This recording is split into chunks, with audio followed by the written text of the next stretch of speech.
One of the questions we get asked frequently at EvanTell is, what do I do when someone makes an objection about Christianity or God or Jesus or the Bible while I'm in the middle of sharing my faith? How do I respond to that? And I want to take a moment just to give you 3 ideas that I think that are going to help you move the conversation forward.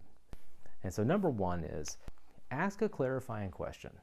And a clarifying question can be something like, what do you mean by that? So for example, you're talking about God and his power and his sovereignty, and the person kind of interrupts you and they say, wait. I've heard this before. I don't believe in any sort of God. And instead of stopping and off the top of your head trying to think of all these things that you should say to try to convince them why they should believe in God, don't take that pressure on yourself.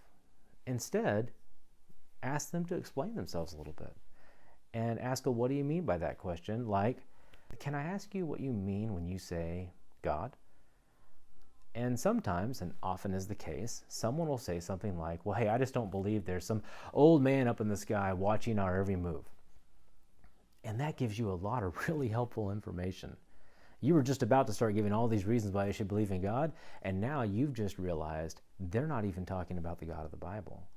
And that allows you to say something like, I don't believe in that kind of God either.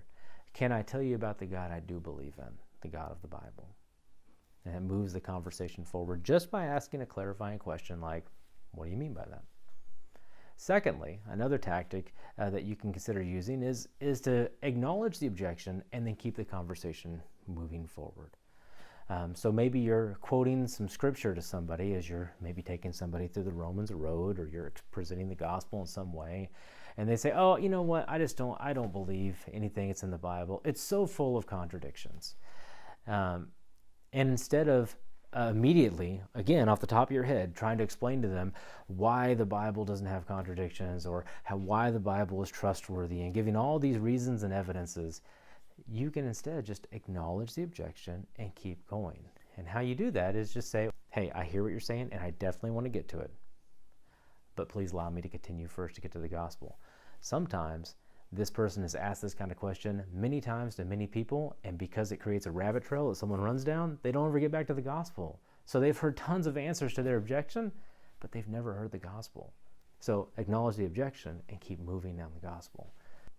Thirdly, consider the most 5 powerful words you can use in a conversation, and that is, let me think about that.